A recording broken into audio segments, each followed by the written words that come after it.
Hey, good afternoon and welcome. My name is Rob, aka Lantern Noir, and I have clocked out and checked in at my particular pub of choice for a little potable, and conversation with my dear friend.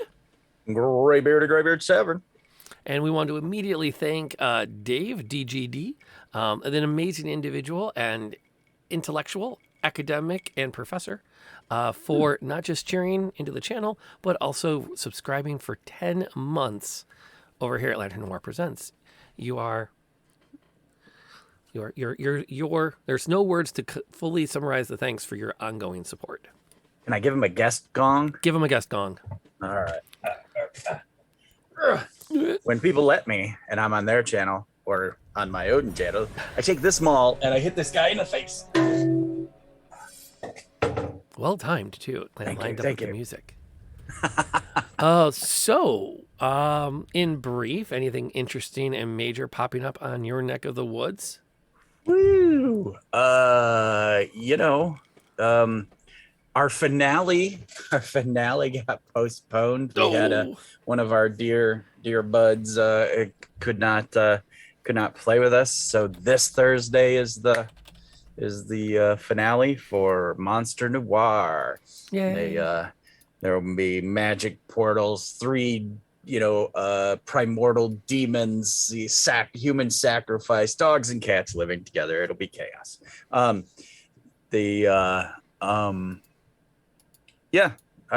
we going through our weeks? Is that where we're at? We usually do like a real short thing because we don't want to wait too long to get into the topic of the week. That's right. There it is. I'll throw that out there. So this coming Thursday, Indoor Adventures, we'll have a good time with that.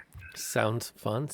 Over here, my in brief is that I am about to start a nearly week-long hiatus from running games because because Pond, that other Pond, an amazing content creator in her own right, is off to a coffee convention, which means that the Convergence is off, right, and the Bitter Victory is off.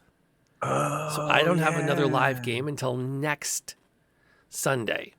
When we go to back to Ravenloft 1921, where we are 2 sessions in, 3 if you count our session 0, and literally in the last 60 seconds of the last session was our one and only roll for initiative. And then we cut for the night. Yes. Oh, great. And that was our first initiative roll. Yeah, nice. It was a lot. I cannot recommend enough, and this is how it ties into what we talk about here. I am running, instead of running Death House as the prelude to Curse of Strahd, I'm running the House of Lament from Von Richten's guide, which we talked about last year. We reviewed it. We went through it very in depth, and I had said, I don't know about this little adventure they tacked on here. It looks neat. And I said, okay, I'm going to run this thing, and it is so much fun with this group. I consider it heads and shoulders above Death House as an intro adventure, especially because it is so combat light. Nice. It's just a really nice, light horror, good stuff in it. You could actually run it like a one-shot event where you like just kind of know in your brain, once they've explored a certain amount of the house, you have to then say, okay, this happens now. You can't do the classic unveil the map little by little because that just takes too long. You just got it. Like, hey, we're at the 2-hour mark in our 4-hour session. This is happening now. Yeah. Go. Yeah. And it kind of it sets itself up really well. Without any major spoilers, you're supposed to have NPCs in it that will say things like, I think we should do a seance now. And you just don't give the party the chance to say no. You're like, okay, and so you agree to go do the seance. Particularly in like a convention game or a one shot, people are usually much more agreeable to your like, all right, well, gotta go. Yeah, and you can even tell them that like when you sit down, you can say things like, this is a 4-hour session. At certain times, I am going to say, you agree to go do this thing because it's the only way we're going to be done in 4 hours. Right. You're going to got to go with it. Yeah. Pathfinder Society used to be like that. People would be like, okay, if we're going to finish by the end of session, you guys need to pick up the pace. Yep. I can only cut so many encounters and still have the story make sense. Ergo. Now you go. Yeah, and then of course we'll go more into detail about our weeks towards the end of the Mm-hmm. podcast because we don't Mm-hmm. want to make you wait too long before we get into the topic of the week, which has to do with backstories. Mm-hmm. Uh, I wanted to get like my Grim Reaper costume out. It'd be like dun dun dun dun dun dun dun dun dun dun. Because we're gonna get we have some heavy warnings, I would say, for bad GMs out there. So Well, and it's interesting because it is kind of like a balancing between like warning players that this is maybe not this is a sign of a bad DM mhm. versus just the hey, if this is the thing you do as a DM, can we talk about why you choose to do it? Right. Like, can we discuss what it says about you that this is a thing you choose to do? Yeah. Or maybe we're missing something. I mean, we only have Yeah. between us 70 years of DM experience. So Exactly. maybe we don't know as much as we think we do. Mhm. Um, some of us only started running Dungeons and Dragons when you could only be an elf Yep. and you spoke your alignment language, Exactly. I speak chaotic. Um, which means you were evil. oh, it's right. I'm a halfling and I speak chaotic. What class are you? Halfling. What race are you? Halfling. Halfling. Oh, and the whole party is level 4 except me because I have a different leveling chart than everybody. Mm-hmm. Oh God. Yeah, the wizard is like fourth level, and he's like, hey, when I get to fifth level, I'll get that third level spell. Oh! And the rogue is like seventh level. Yeah. you Which at know. some point I still can't believe over 5 stinking editions of Dungeons and Dragons, they Mm-hmm. still do levels for spells and levels for like advancement, and they Oh, don't mean the same thing right. at Yeah, all. yeah, yeah, yeah. Yeah, you would think when you were at fifth level, you would have fifth level spells, and when you're Yes. at sixth level, it's seventh, eighth, ninth. Yep. Yep. Oh, You would I still for the life of me I do not understand how 5 editions later mm-hmm. they still haven't said let's just use a different word so we don't confuse the newbies. Yeah. Oh, inspiration and bardic inspiration. That was so bad with my I do me pulling the old guard into the new edition, and they're like, wait, what is this D6 for? It's from the bard, it's inspiration, but yet I've got this other thing that's inspiration, and this That's a different inspiration inspiration. does this. And I was like, oh, come on, guys. You couldn't have come up with anything else. Fate point, I don't know. Anyway, so the, Huh. the topic came to be because a certain person posted on the Twitters, and we will not name names. We've agreed we won't do that. But the short form of it was one character's backstory is a bulleted point outline with exceptionally long sentences, some of which are paragraphs, all of which is at least 3 times as much as 4 other characters' backstories combined. And this particular DM quips, I don't think entirely unironically, guess which D&D character is getting offed within 2 sessions. Yeah. The vehement disrespect, you know. I'm just gonna say, if someone is that like ready to play and got all this for you, they obviously their heart is in it. They are ready to go. They want to play this character, and you're just like, you're I always forget this line, but we use it all the time in our Saturday night group. It's our don't forget my long something historic backstory, as NPCs die, or whatever, but yeah, it's just disrespectful. The person obviously put their heart and soul into it, and you're just going to kill them off. Well, That's just there's a lot wrong. to unpack there. That first Yeah. layer is the potential joke of, well, I'm the DM, I can kill off my players' characters, and this dude's got a mark on him for certain death. And like Yeah. that's the first layer of potentially toxic DMing, Mm. which is at any time, in my opinion, a Yeah. DM says, "Look, I don't like the situation, so I'll kill your character." I think is just such a weird vibe when it's the kind of thing I remember thinking when I was like 12 Hmm. and we were playing in middle school, and it became one of those, my character died in the game you were running, so when I'm running a game, I'm going to get you back and I'm going to kill your character. And that was one of those where it's like I can't remember ever thinking like that after I got into adult gaming. It just became like, look, I have a problem with you, I will tell you. Yeah. If I don't want you at my table, I will tell you. Yep. If I have a problem, I mean, usually, now I will admit, I did have a lapse of judgment once where I did kill a character that I probably should have gone, whoa, time. Yeah. Are you sure about that? Because your character's going to die now. Right. Like, Yep. are you sure this is how you want to play this? In many ways, I regret not doing that. But I can acknowledge I should have done that. Uh, That would have been the better approach. I have I have had bad early high school. There was a kid who I didn't know how to communicate out of game Mm. at the time, and I was like, okay, he just kept banging his head against this same wall, and I just was like, I can the rest of us are going to move on. You can keep doing that, but the game is going this way.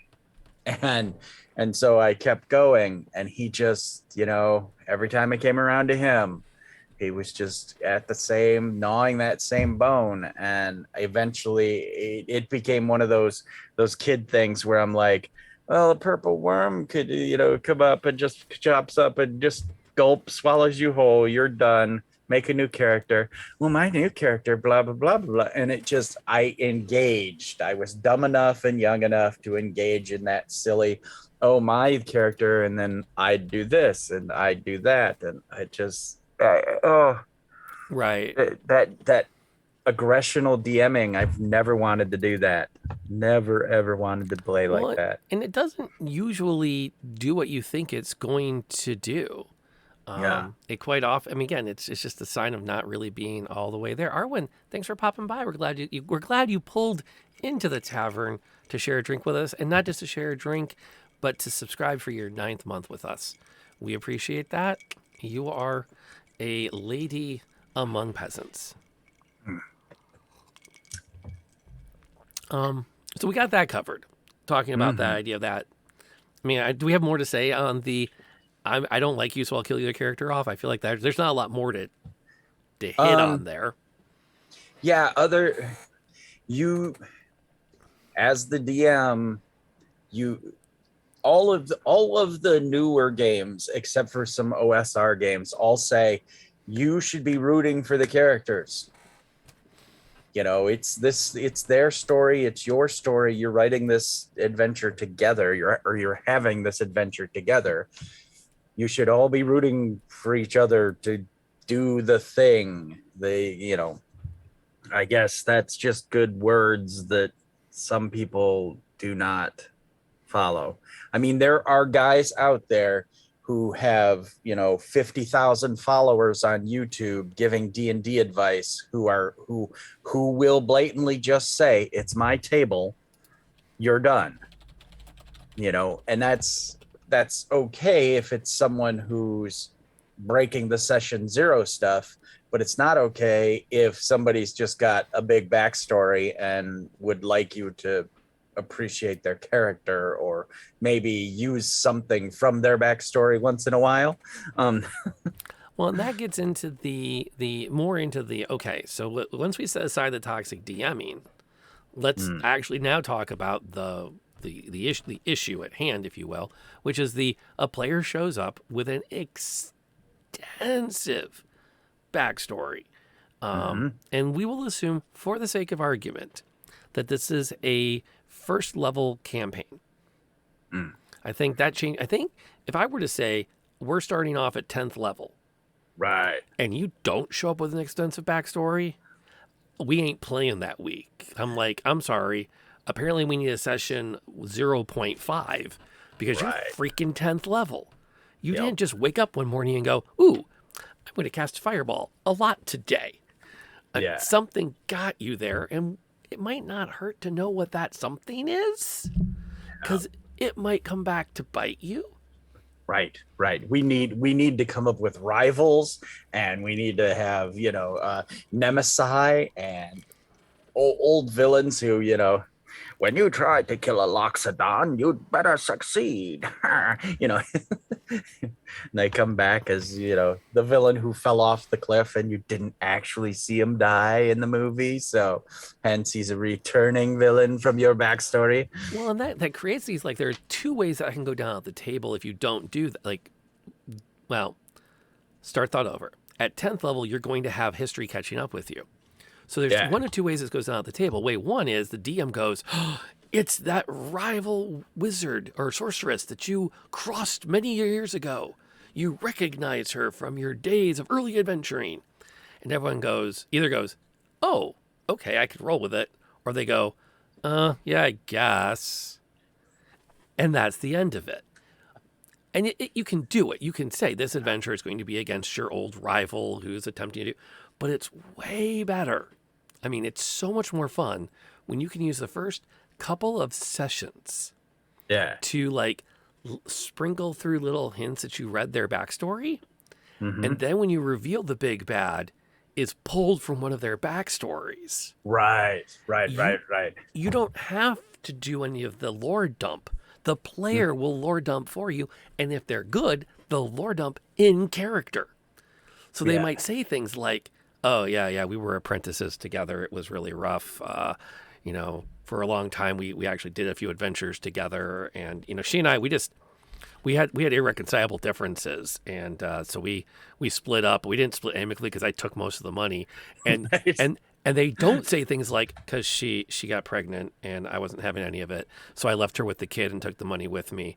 And she had moved back with her parents at their castle where she's been imprisoned ever since because they are really big about being married when you have kids. And they can leave all that out. And now you not only have pulled from their backstory, the player has infused drama so that when it becomes revealed that there's this illegitimate child floating around, also who hates you and wants you dead, now you've got conflict. Yeah. And it's like, that is so fun. Like, nobody doesn't have fun with that.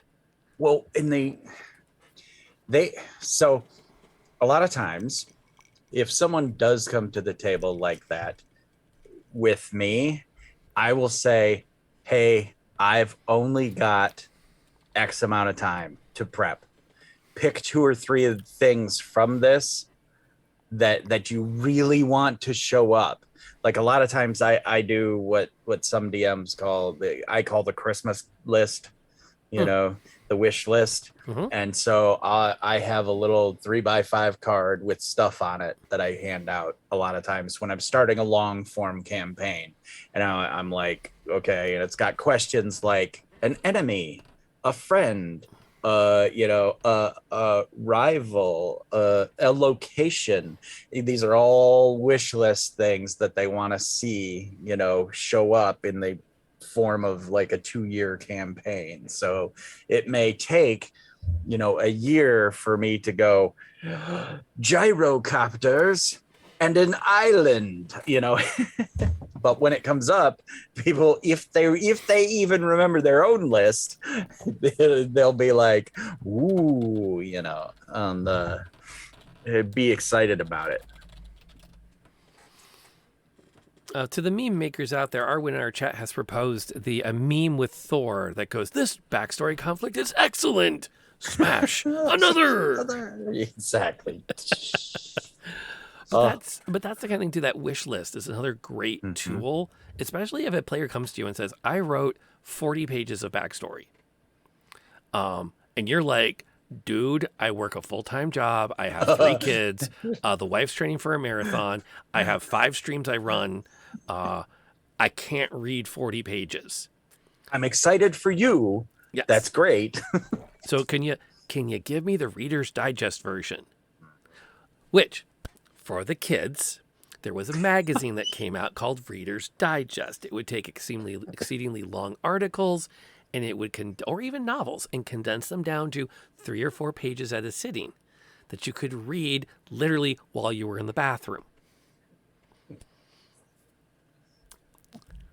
I've realized that for players of a certain age, we know what the Reader's Digest version is, and It does indeed. Yeah. yeah.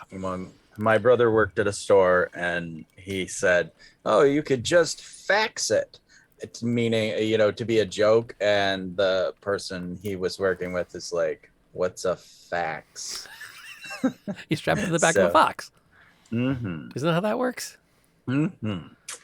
Oh, shoo. Yes, you can find them in antique stores. Antique stores. Yes. Yes, you can. Yeah, we're old. We're going to talk about that. Yeah, but the too long did not read version of it. Yeah.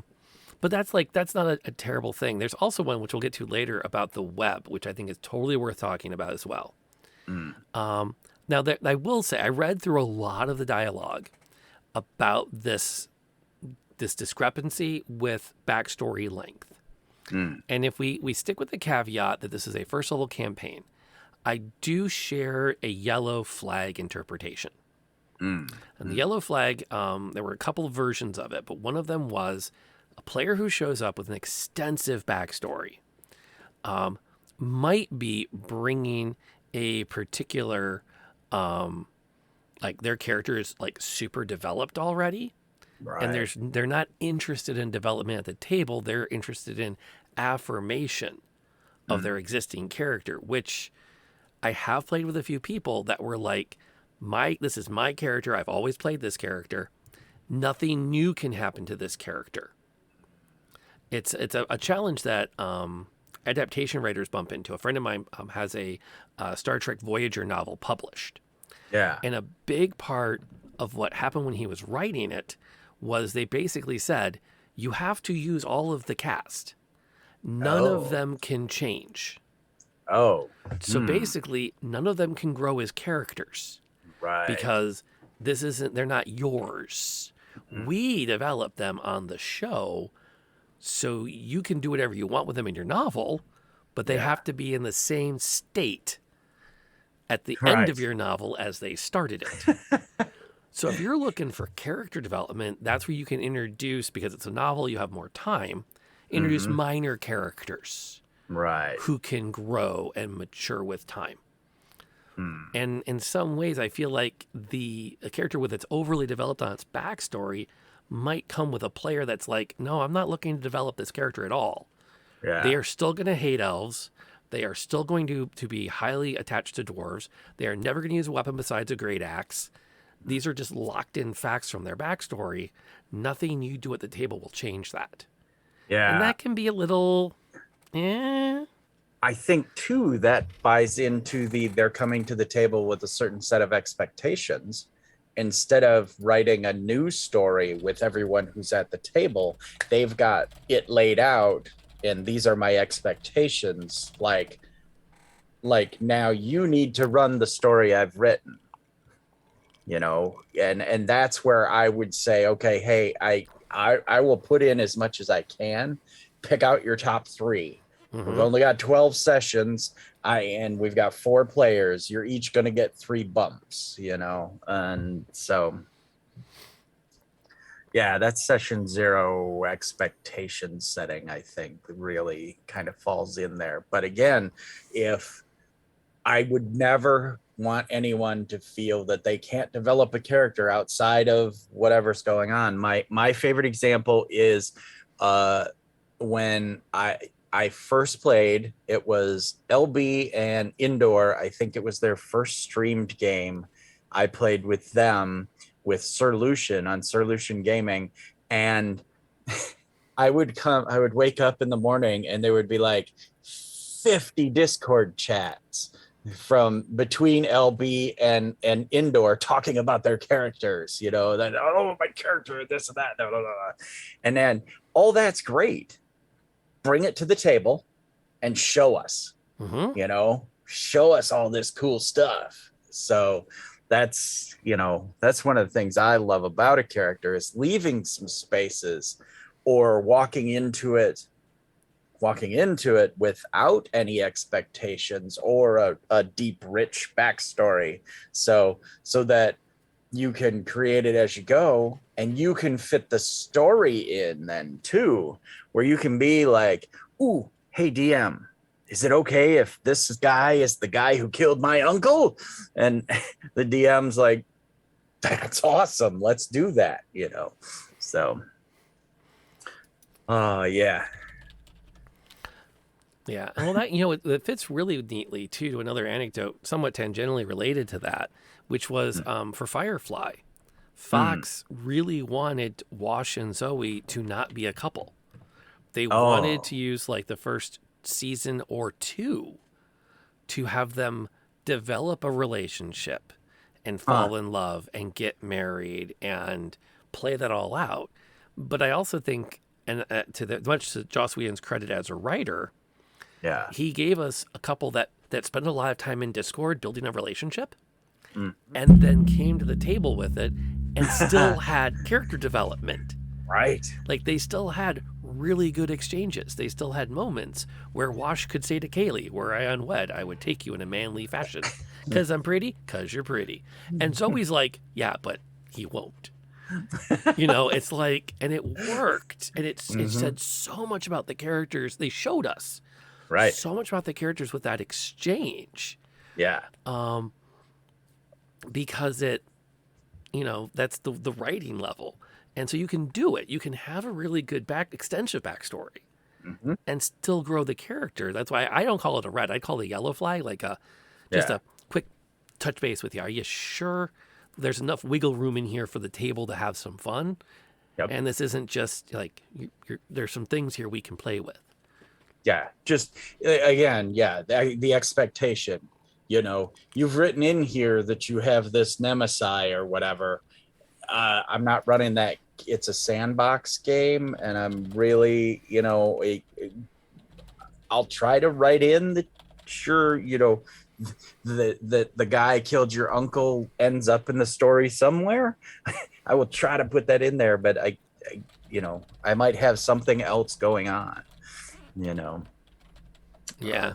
So another also. I'll jump there too, like Arwen's saying, it's okay for people at the table, particularly in a streamed game, to have their little quips and snips and things that they say to each other or whatever that is Discord backstory. And then that lets not only them interact, but also with chat, because then chat can go, ooh, what's this about? What?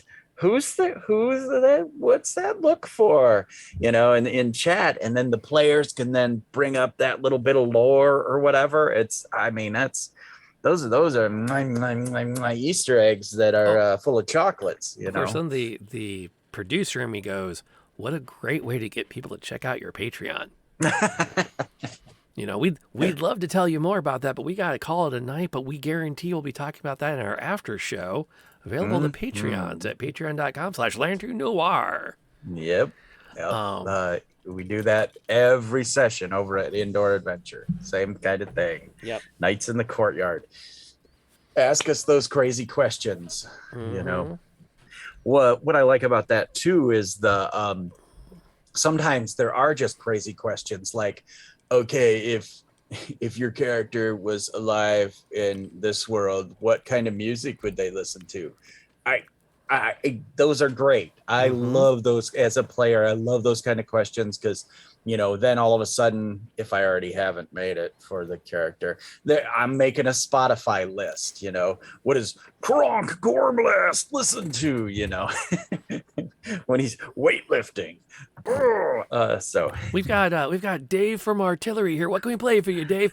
Anything. Just play it loud, okay? Exactly. Exactly. Perfect. Great You know, reference. honestly, I actually have. I think I've only seen Good Morning Vietnam once all the way through. Oh, But as a interesting. kid, I bought the soundtrack because Yeah. I loved all the music on it. Mm, nice. It was like the greatest hits of the 50s and 60s, and I'm like, Yeah. I'm okay with that. And it Yeah. had all those snippets from the radio show in between the Oh, songs. that's cool. That's cool. So it was a great album. Highly recommend it for some good, not just for the music, but just some great Robin Williams snippets to go back to. Yeah. So, The other potential red flag that came up, and I'm mm, not, again, I would call it a yellow, and I would definitely mm, say, yeah, you raise a compelling point in saying it's a reason to touch base with this player who brought this extensive backstory, is the expectation of plot armor. mm. This person has this highly developed backstory, so now they're going to expect that because they have invested so much, there is no risk of consequence. Yeah. Yeah. That's a session zero definite where you get, yeah, a yellow card or a yellow flag and then talk to them about it, like, okay. And you don't have to single them out. You can just say, okay, guys, you realize that we're playing the Tomb of Annihilation.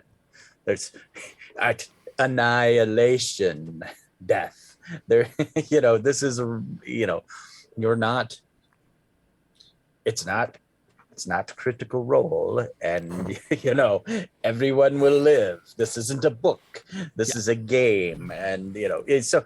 But you can set that expectation at Oh any yeah. level too, because I know I have run campaigns where I'm like, okay, two of the players are like, you know, my daughters. Okay, they're not gonna die. Okay, guys, I'm telling you right now. I don't care what happens. There's no way they're gonna die. They'll be knocked out or taken out of action, but they're not. I'm not putting them through that. They're Yeah. not yet. Or if they When they get in their teens, death, mayhem, they learn. well, and that's kind of like part of that. Is I think the idea that a player would assume plot armor because they wrote a really extensive backstory is a little unfair. Again, I've met people in my life that I know the player they're thinking of, Mm, but I think in my lifetime I've only encountered like one of them, maybe two, where it was like, oh yeah, they're going to work really hard not to let their character die above them, metagame to avoid character death because they don't right. want to lose all of this backstory. Although personally, I kind of feel like if this is a game that we're going to run, let's say we agree we're running Waterdeep Dragon Heist, roughly Mm, somewhere between 10 and 15 sessions if you don't get crazy, yeah. which your group did if I remember right. Yep. Um, Yeah. And then got crazy and went a year plus. But well, um, because you did everything. yeah. It was cool. Um, yeah. But Oh, if you say it's going to be a short campaign and someone shows up with 6 pages of backstory or 20 pages of backstory, they knew going in this is mm-hmm. a 3-month game that they wrote 30 pages for. Right. Dimes to dollars, they're going to show up 3 months later for the new campaign with a fresh 30 pages because that's their jam, Right. Yeah. you Yep. know? And sometimes it takes, I remember I played in a World of Darkness game Mm, and it was supposed to be like a 2-session game of like some hunters thing. And yeah. so I made up I made up kind of like a Sabrina teenage witch kind of character for it. Okay. And so we played one session, we had a good time. We broke up, we said we meet in a month, and I emailed the guy running it my character backstory, which was Mm. done as the transcript of a session with a school counselor. So it wasn't like 18 bullet points about my Yeah. character. Right. It was 12 pages of transcript. Yeah. So there was a lot of like back and forth dialogue. Yeah. And oddly enough, I never got actually the details of the second session.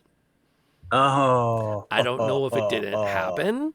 Right. This is somebody that I met through a friend. It was one of those, Yeah. hey, this guy plays games. You should call him, have him come over. He called me. I went over.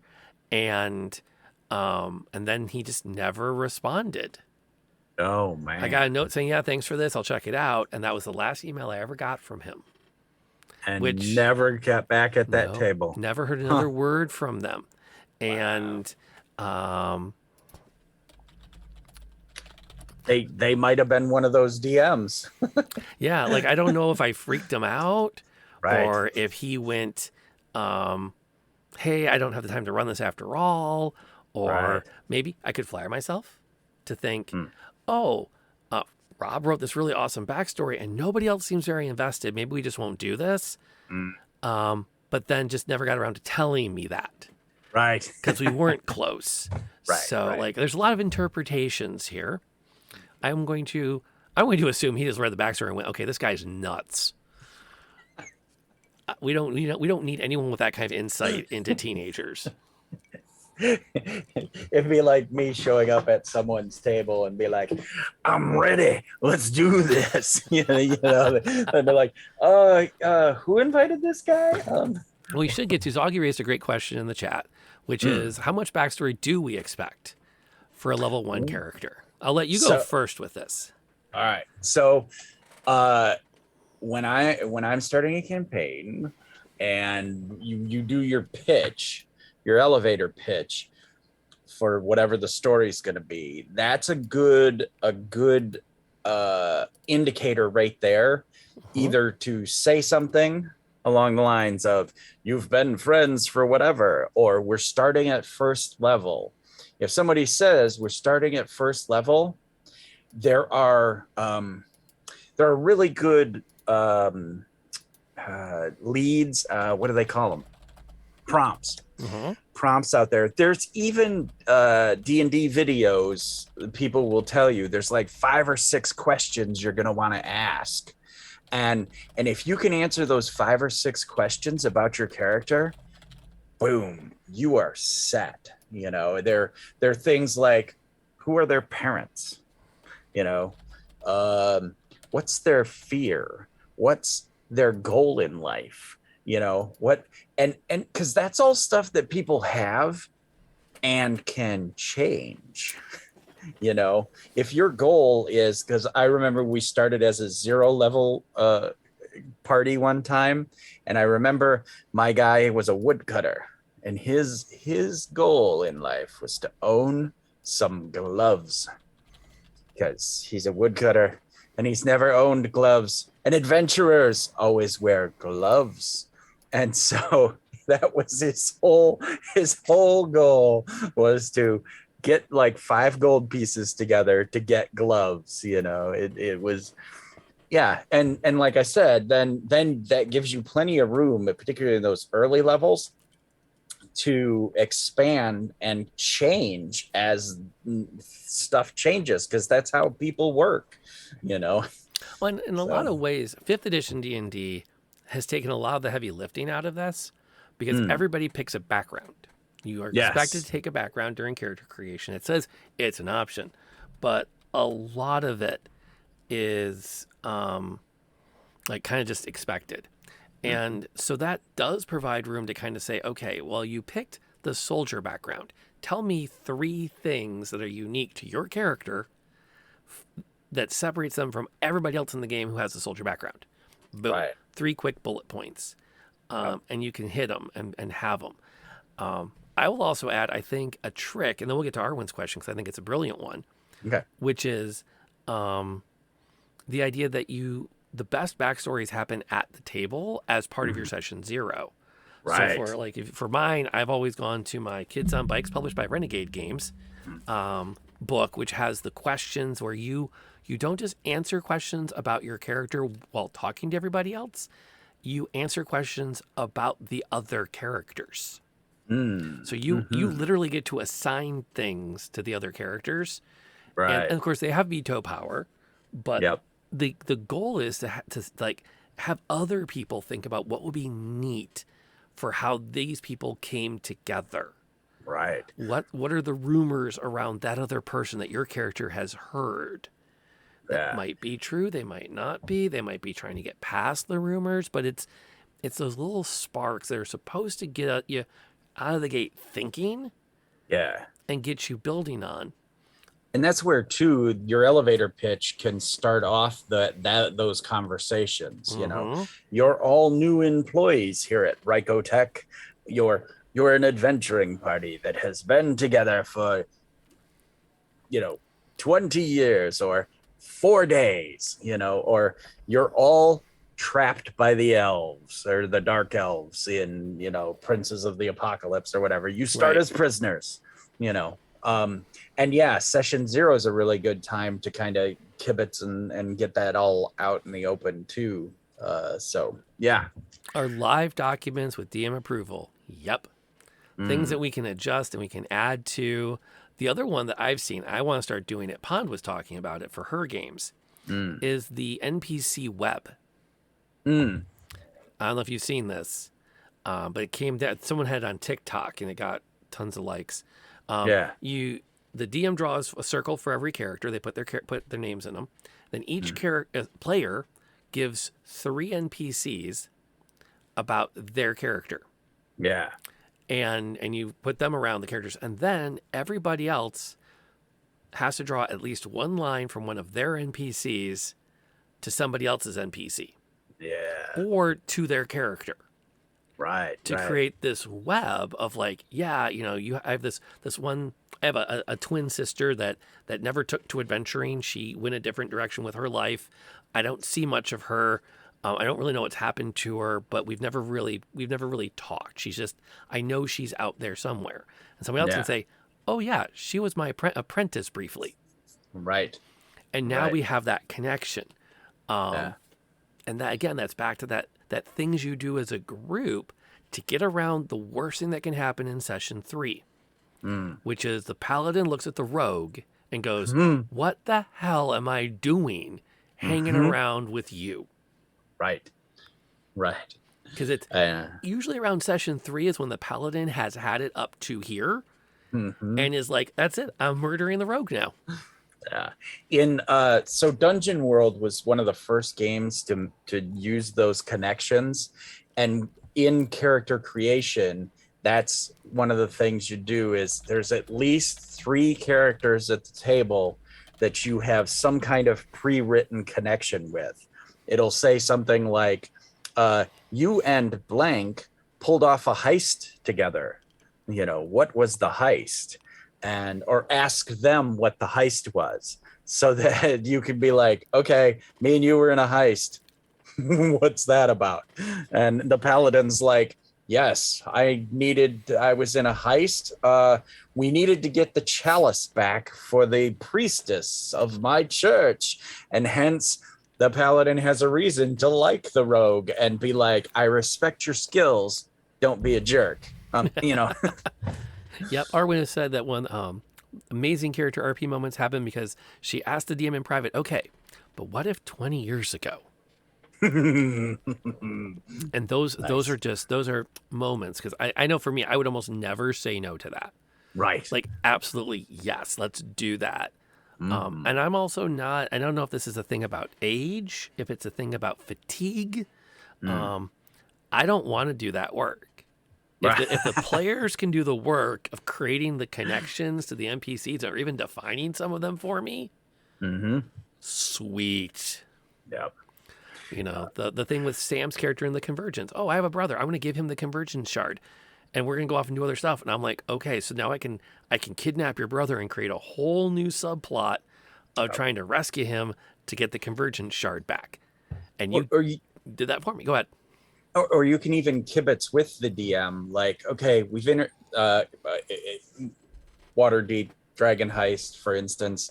LB had brought into existence a sister character, but she talked to Indoor and was like, okay, I can't mentally deal with anything bad happening to this character. Can they be in the story and just nothing bad on them? And that's fine. That's fine to talk and set those expectations, because how many people are like, I was orphaned when I was 6 because I don't want the DM to have any leverage over me whatsoever. ever. And so you're like, you're killing me here. You're killing me.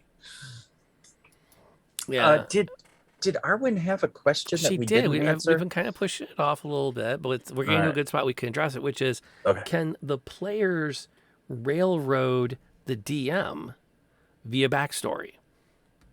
And that's, yeah. So that's kind of what we were saying about that expectations thing, where they're like, but it says in my backstory that I'm a princess, and you're like, yeah, but you're a princess of the Den forest of the elves, and you guys are in Kashmahagahan here in the desert. Mm-hmm. Nobody cares that you're a princess, or do they? Maybe someone does. Do you go about telling people you're a princess from a far off land? Well, you there's another know? twist to that too. Your backstory says that you are related to the Never Embers of Waterdeep. Mm, Well, at least a third of that adventure becomes trivial right. if the PCs can go, but wait. Mm. Now, granted, a clever DM will say something like, oh, no, no, no, you're not rescuing Rainier Neverember. You're rescuing Renee Everember, uh, whose father also was an open lord for a period, but a different period. And then it's just kind of like because then you almost feel weird because I can see someone going, well, you're just doing that so my backstory doesn't mess up the plot. You're not respecting my backstory. Yeah. Well, your Um, backstory didn't respect my plot. yeah, and that's or other things like I can think of players who could, but I can think of no names at the moment of any player I have seen that did say, well, this can't happen to me because of my character's backstory. That doesn't work. Right. Right. You can't put my character in prison. She's a noble. Right. Well, yes, we can Mm, because that's what happened. That's a consequence. That's just we're gonna have to play it out. Or I right. guess she's not that good of a noble. Mm, mm, Or maybe Daddy's just not gonna come pay bail this time. Ooh, ooh, yeah, yeah. There's a life lesson to be learned, and as you're at the Yeah. guillotine or the noose is on your neck, then Daddy shows up as a Deus Ex Machina or whatnot. Or these nobles don't So like your nobles. Yeah. Not every family relationship is good. I would love to do that to a player. And mm, see, I'm mean but not cruel. right. So I can totally see myself doing oh yeah, they're gonna hang your character, but I'm a noble. Yeah, they're still gonna hang her. Mm, But my dad will come get me out. And I'll mm, say, okay, well you can keep thinking that. mm. And then we get to the hanging, have dad show up and be passing out popcorn. Oh, oh, oh, oh! Oh,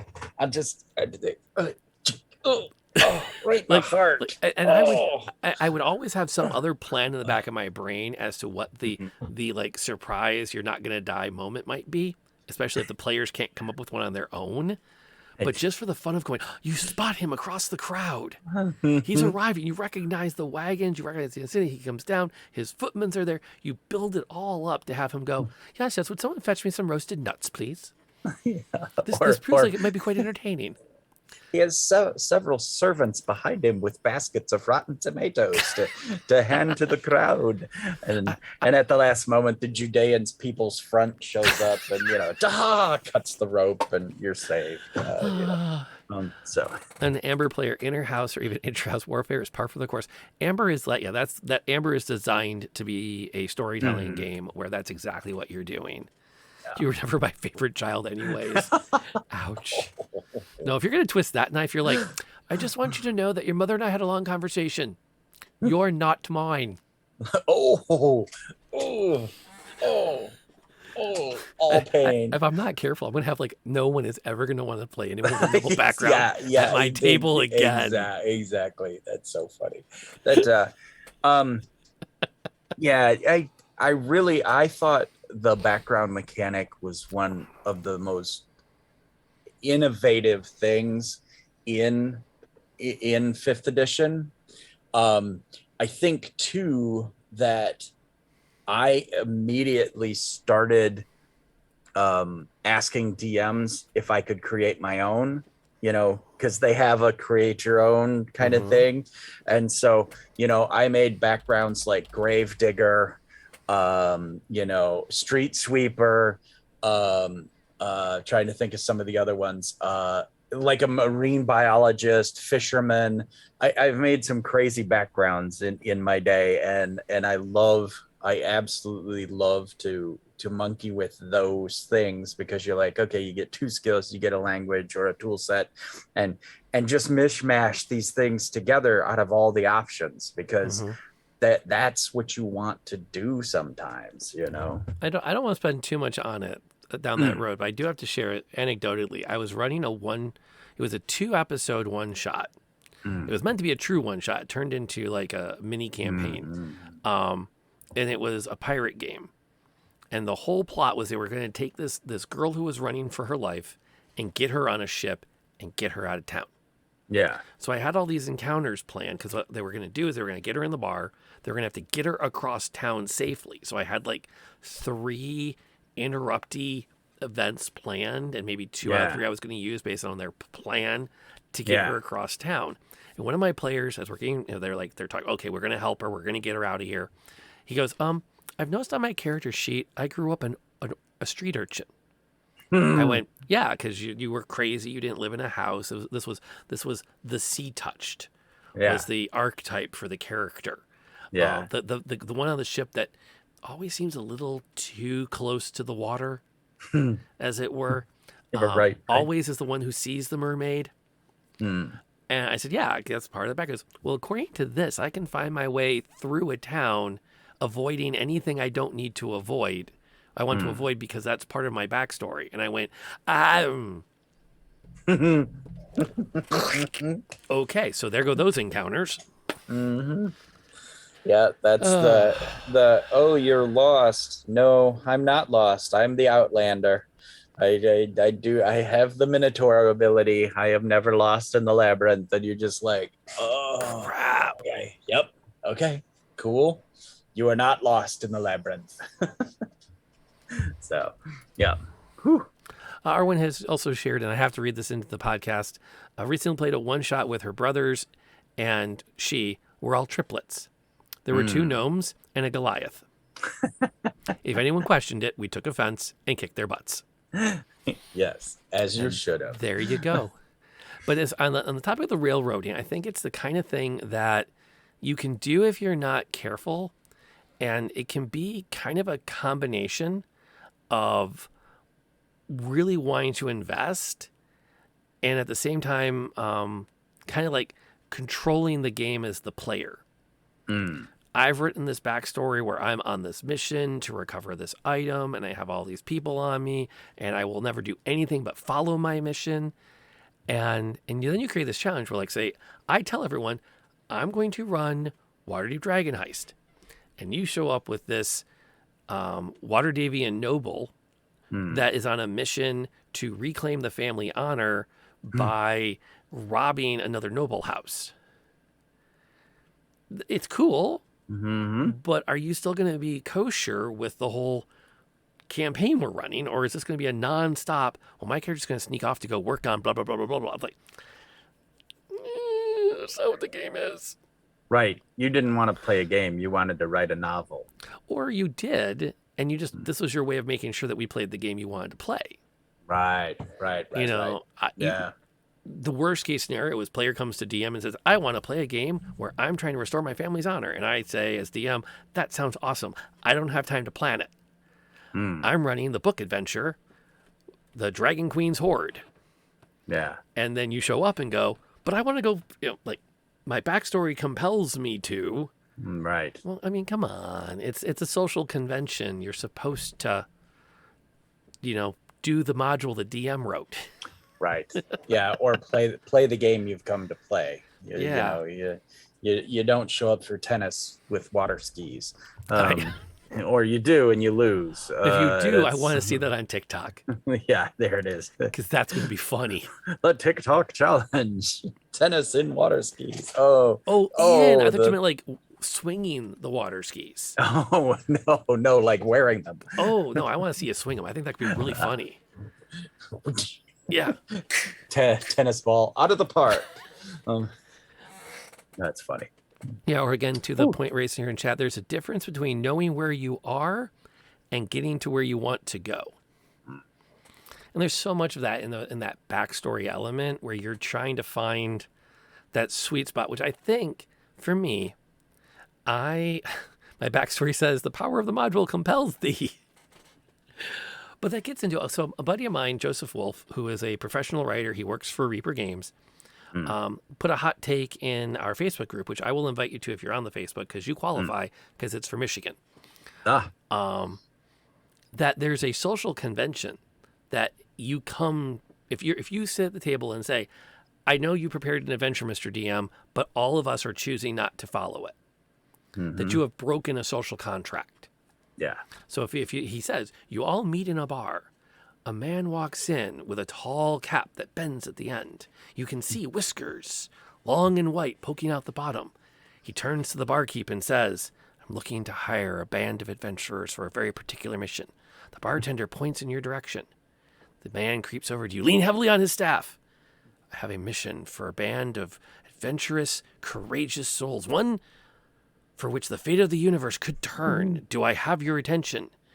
And you all collectively go, yeah, no, we're thinking we're just going to rob the blacksmith later. It's like, dude. Yep. And I fully agree with them. I think you might say, yeah, we don't want to take a mission from that guy. Then it's like, okay, time. What's wrong with my quest giver? Right. Well, and again, session 0, elevator pitch. You should have defined. They signed up because they knew that you were going to be on the EverQuest of the timepiece of Ganor. You knew that's what you signed up for in session 0, and after that's so you got to come to the table again to play the game that you're supposed to be playing. Yeah, and I get it. And so if you're playing a true sandbox game, power to the DMs that run those, where you can say, I'm sorry, we just aren't interested in taking a quest from a grizzled old mage. We want to do this other thing. Everyone agreed to that, and the DM should kind of go, okay, I will grab a different quest giver out of my file of NPCs, thunk, and there you go. Or maybe they just go over to, which one did I use?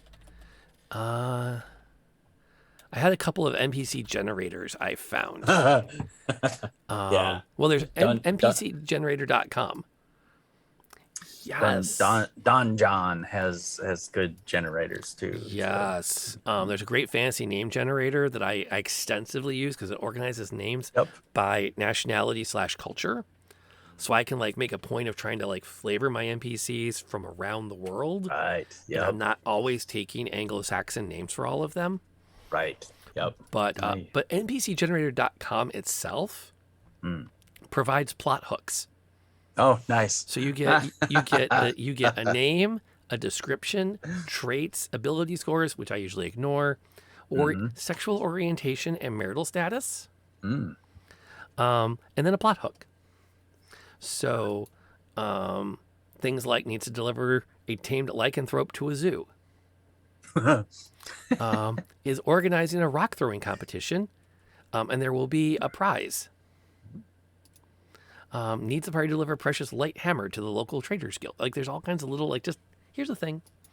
My the Bitter Victory adopted an NPC because I rolled it up, and the random plot hook was recently divorced from a dryad.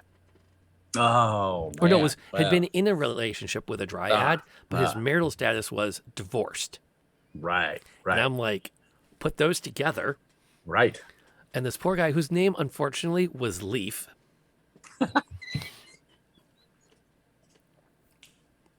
That's just wrong. Is their new favorite guy, because it's like, oh my gosh, You have been so wronged. And I'm like, I am playing this up where it's like, well, yeah, I was only going to take one more trip out to sea. I was going to sail with you on this mission of negotiation. And then I was going to take my pension. I've been sailing in the Imperial Navy since I was but a wee cabin boy.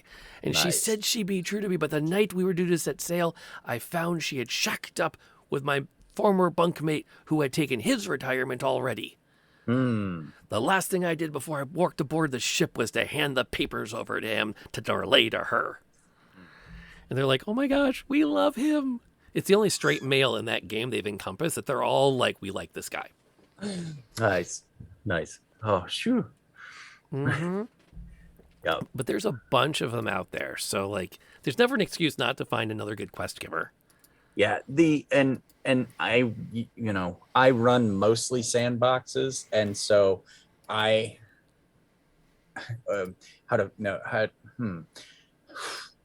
I have a tendency to run sandboxes, unless I'm streaming it.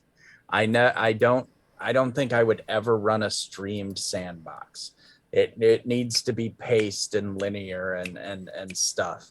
I have run streamed improv where the story goes wherever it goes, but there was nothing plotted or planned like in a sandbox, because most of my sandboxes, including the one I'm currently running, things are happening. And if they don't follow it up, those clocks keep ticking. Oh, what's going to happen with the frost worm? You've heard a few rumors and you think it's piffle. Well, when deep winter comes, Won't be so piffle anymore. You shall find out. Yeah, and I think with the right group, I could be willing to stream Sandbox, because it gets that kind of like I could see a lot of engagement coming out of chat saying things like, you know what the party should try to do? Next week, you guys should try. Yeah. Because they could. But it would have to be with a group that I knew beyond the shadow of a doubt would never, ever pull my greatest problem with sandbox games, which is, so what do you want to do tonight, guys? I don't know. What do you want to do? And like, I can do that at a game table. Right.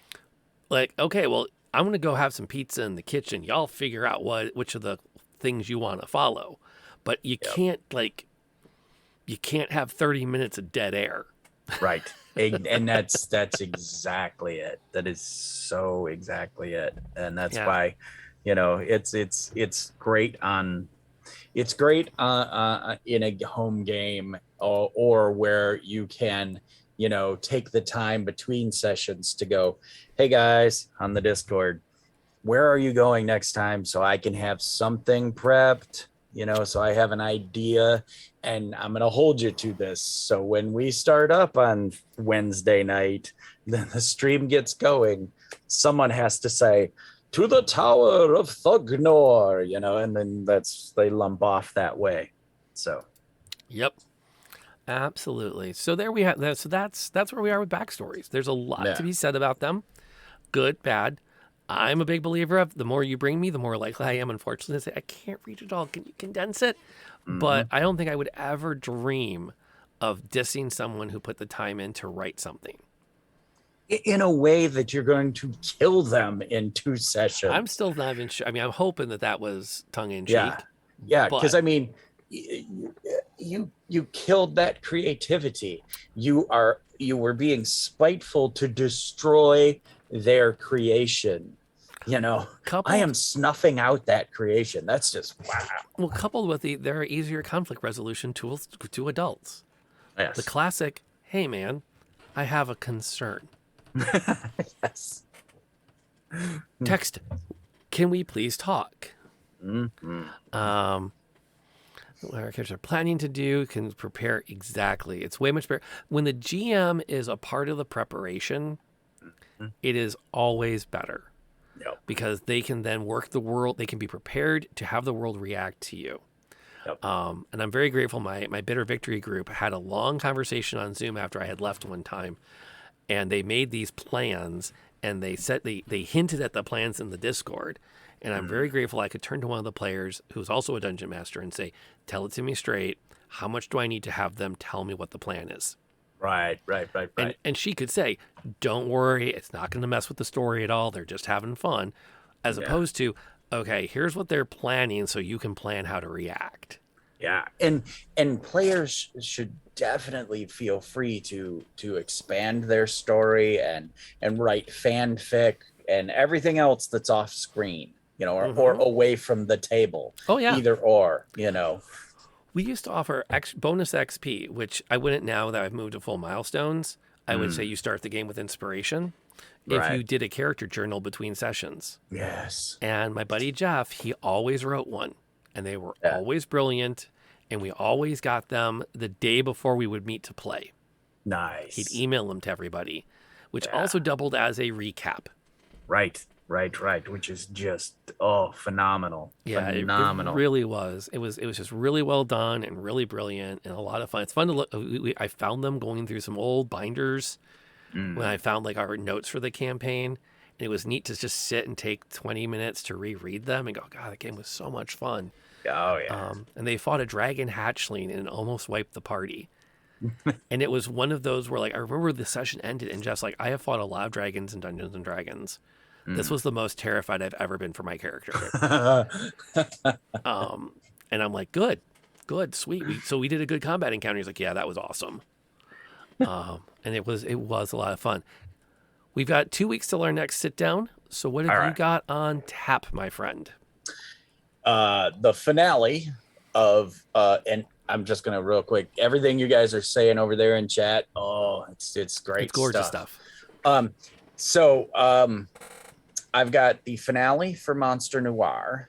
I've got the Wilder Myth on Sunday, 10 a.m. Eastern Standard Time on my channel, Gray Bear Tavern. And those are the only places you can see me live. But other stuff I have going on, I have my Old Guard gaming group that I run on Saturday nights that are, my brother and people I've been playing with for 30 years now. And we're doing a good very grim dark 5e D&D. That's a sandbox, and we've been having a lot of fun with it. Good times there. And then I also play with a beautiful bunch of people from the UK once a month, Call of Cthulhu. So, Mm. I gotta love me some Call of Cthulhu. And then we are looking for our summer game for the Old Guard guys. We're looking at playing a game called the Mecha Hack. Ooh. Look out there. It's an OSR style game, which is, a little easier for them to slide into. And for summer, we wanted to play something very, pull characters in and put them out. And so it's a mecha game, and it can be very, his vector joint seized up and he can't be, his robot fell down and he's out of the scene. So now we're going to play for this session without him, that kind of thing. But, Yeah. Well, yeah. that works. That works really well. Sounds like some good stuff. I'm going to be on hiatus from live games at least until this coming Sunday, when things go back into full swing again for the most part. Yeah. So like my next streamed game is going to be Ravenloft 1921 next Sunday, which we're going to finish up the House of Lament and then be ready to start Curse of Strahd proper. And then next Tuesday, a week from today, I am running my first session on startplaying.games. I'm running a Oh. one shot I'm running Yeah. Shemshine's Bedtime Rhyme. It's Mm-hmm. it's going to run 3 to 4 hours, so it's definitely a one shot. There is a token fee Mm-hmm. to participate, partially because they treat reviews differently between free games and paid games, Weird. and I kind of would like a few verified reviews. So I Right. need people Got to it. have been Got it. in paid games. Mm. But I've had a few people say I'm not sure I can afford it right now, and I'm trying to look to see if I can tweak the feed down a little bit. But I am excited to be on the platform because it does look like it's going to be a great opportunity to spend more time with more people playing more games, Right. which will be great and a lot of fun. And it looks like a really nice website. But for me this week, I'm going to be doing mostly just gaming. When I normally would have a D&D game, I'm going to be playing other stuff because I Yeah. don't have my D&D games. Oh yeah. I've been playing Tiny Tina's Wonderland. Right. I don't generally like shooters, and I don't generally like Borderlands, Yeah. but oh my gosh, it is like amazeballs fun because it's all D&D jokes. Right. Right. Right. And every quest is a D&D quest. They all fit Right. the very particular form. I mean, it's all the things you would expect to see, Yeah. which is the reason I keep going back to it. But Tiny Tina, so Oh it's yeah, it's but a 12, badonkadonks yeah, and every okay, all right. it's a lot of fun. And then we're gonna be back next week with our usual run of the Convergence, which is getting close to the end of season one. I'm in a weird spot because I don't know. I mean, I'll say this probably. I've hinted at the characters, at the players. We can start the last three sessions, Mm, or I can throw another side quest right. at them before we start the last three sessions. And the answer I got back was, do whatever you want. We just want to feel like we're moving towards the end. Mm, So if there's a side quest, it has to be on the way to the end. It can't be a true side quest. got it. Oh, yeah. It can't just be yeah, it can't be you walk past Skyrim, for instance. You walk past a woman in the market. Oh no, if only someone would help me find my child. Yeah. It has to be, ooh, wait. If we find the key to Gulgagug, we're gonna be able to get past the Guardians easier. Find the key. Yeah. Whereas I could just say, you walk up to the Guardians and they go, oh yeah, your name's on the list. You're good to go. Like it's like Yeah. Skyrim's a great example of a game that did a really good job of like you think you're done with the quest and there's another layer to get through. I know. The number of times I got to the end of a dungeon going, okay, this is finally going to wrap this quest up. You get to the end and you're like, oh, wait a minute. Really? I think it was Unstable Deus there who said earlier something. Someone said something about Skyrim, and they were like, and 15 years later. I saw an article today of somebody that started the main quest in Skyrim in full dragonbone armor. No. Because that was their mission. They weren't going to do any of the main quest line until they had full dragonbone armor. Yeah, Yeah. the youngest elf here in the house is playing Skyrim for the first time on her own, and the thing is she has learned from Tavern Sparrow that as long as you never go over to this tower, the dragons never appear. And so she's been avoiding the tower and doing all the missions without dragons. So there's no dragons in the world yet, and it makes me laugh so hard. So hard. Yeah, Anyway, that'll do it. So that's what's up with my thing. I'm doing a lot of other work keeping the Patreon up and going. So for the people who have joined on the Patreon, I'm continuing to try to provide some exclusive content over there, which we've also added. The post game wrap ups are now have been added to that as a fun thing. We had a great time after Ravenloft. We had a great time hanging out and chatting, and we're going to keep doing that. So that's another thing on my plate, which is just. And as of today, I posted it on the Twitters, but I am rapidly approaching that finale of the teaching career, which is very exciting. Oh, I can't. So I'm still 10 or 12 years out. Well, I'll still be working, but I'll have a little more time for doing D&D content. I've got a little less than a month to write another adventure to get on my Patreon, and that's my goal. One adventure, it might be a one shot, it might be a full adventure, but to have something every month. That people can grab, and it'll help to have a little more time to brainstorm those and write them. Even if I'm writing them on a laptop while I'm between pickup and drop offs for DoorDash. Right. That's still something. I'm still making content where I can. So, any parting thoughts for our podcast listeners?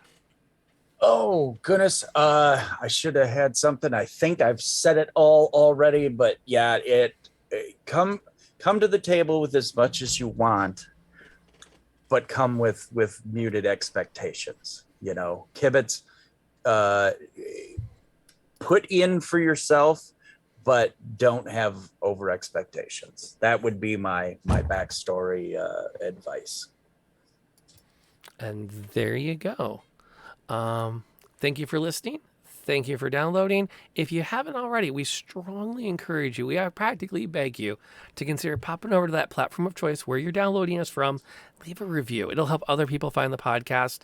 If you're still listening 47 episodes in, something's caught your attention.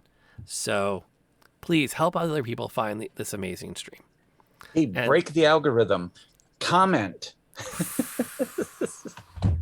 Word. And my last thought was I'm going to give it to Arwen to share, which is bring your best backstory, but also bring a pencil and an eraser. We'll see y'all next time. Until then, y'all stay safe out there.